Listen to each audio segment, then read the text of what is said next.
bed, and if your pillows are deflated, I would recommend doing this because it makes a huge difference. Okay, now I'm gonna make some throw pillows, which I'm so excited for because I always love making pillows. So you've probably seen these pillows before, and they're from Anthropologie. They're really cute, but super expensive. So I decided to recreate these. So I got this 20 by 20 throw pillow cover from IKEA for like $5, I think, and then I got some yarn from Michael's. Basically, I'm just looping it around my hand a couple of times, like 4, 5, 6 times, and then I'm cutting off a little strand of that yarn and tying it in the middle so that it has these rings on either side. So it's kind of these like puff balls. They're just kind of like loops. Now I'm lining them up on my throw pillow cover, and I'm lining them up so that the loops are like facing each other or on top of each other. Moving on to the next section of the pillow, I am creating a braided piece of yarn thingamajig. So I took 9 pieces of yarn, and then I'm just going to split them into 3 sections of 3 pieces, and then I'm just going to start braiding, but I'm going to braid all the way down the length of the pillow, and then I'm going to tie that up using another piece of yarn. I'm going to double knot that and then cut off any of the excess. And then at the top, I'm doing the same thing. I'm using a piece of yarn to tie it up and then cutting off the excess. And now I'm just gonna lay that on my pillow. I made a bunch more of those loops and also another braided thing. And now I'm just gonna glue that down in a line on the pillow. And I'm using hot glue for this. And again, I'm laying these down on the pillow so that the loops are facing each other and they're interlocking so it looks like it has more volume and texture. And then for the braid, I'm kind of just doing one line of hot glue and pressing it down. So for the second pillow, I'm doing a similar thing. As you can see, I have the little loop things, but I'm also just taking some strands of yarn and gluing them down like that. This is like a simpler version, and I still think it looks really good, and so I'm just gluing everything down like that. I didn't want to have 2 exact same pillows because I wanted some variation. I thought it would look nice, and now I'm putting my pillow inserts in there. I think they look really cute. They don't look exactly like the ones from Anthropologie, but I think they look pretty similar, and I made them for so much cheaper than they are originally. And then in front of that, I just put my pillow that I originally had. I made a DIY on this. It'll also be linked in the top right hand corner if you want to see that. I'm also laying down this throw blanket at the end of my bed just to add some more to the bed because it's kind of plain and my mom says it looks like a hospital bed. So this adds a little bit of life to it, a little bit of coziness. It has these tassels on the side, which I really like. But yeah, this is my bed now. I'm so happy with it and I'm obsessed.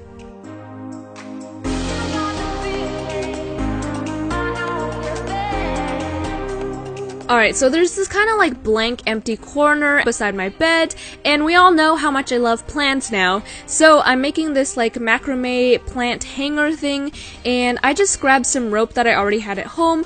You can definitely buy some rope, it's not that expensive at all. I cut 4 pieces of 215 centimeters, and this length will depend on how big your pot is and how long you want it to hang. So I'm gonna double that by folding it in half so that I have this loop at the top. I'm gonna create a knot just by tying it, and then I'm going to take 2 strings and tie a knot.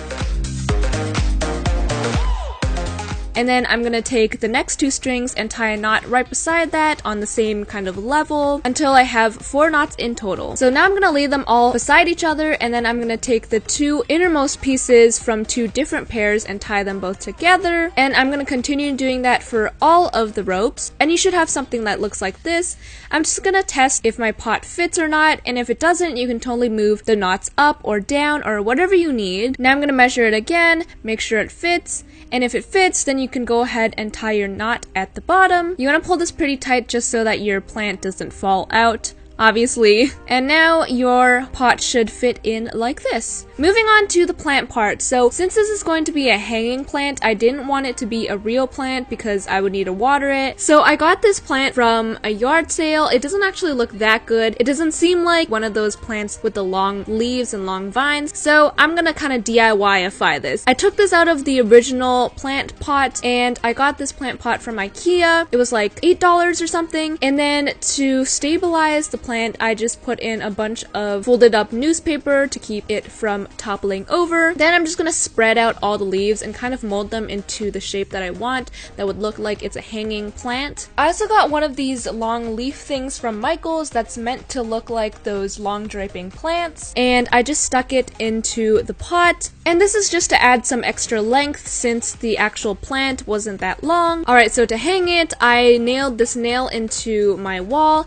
and put some kind of hook on there. I don't really know what this is. It was just lying around my house. And then I just placed my macrame rope hanger thing on there and then put my plant inside. And then I just kind of arranged the leaves how I wanted them to look. And this is how it looks like. I know the hanging leaves don't really look the same as the original plant leaves, but I mean, it works and I think it's so cute. This isn't gonna provide me any oxygen, but it's gonna provide me a lot of joy.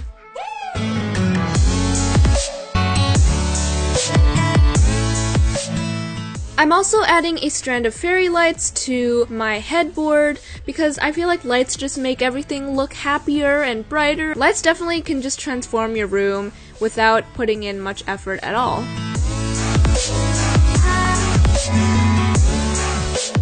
Alright, and that is my completed bed area. I feel like I'm living in a fairy tale garden. I'm just obsessed with it and I just really like it. It's so cozy.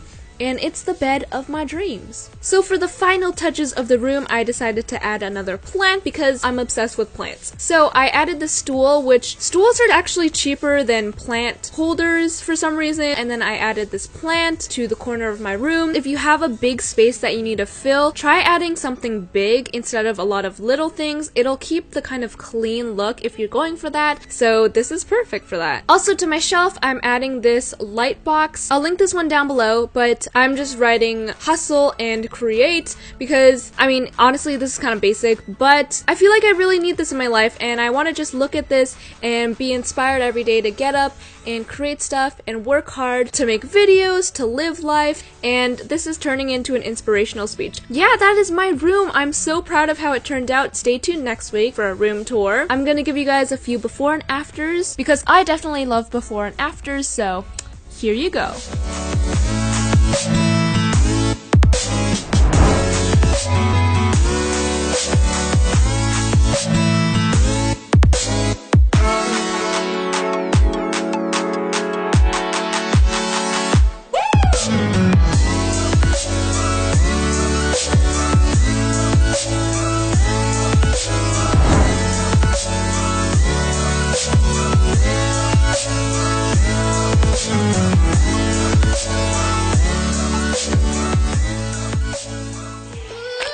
So if you guys enjoyed this video, shout out of the week right here. Thank you so much for watching, and that is pretty much it. I will see you guys next time. Bye!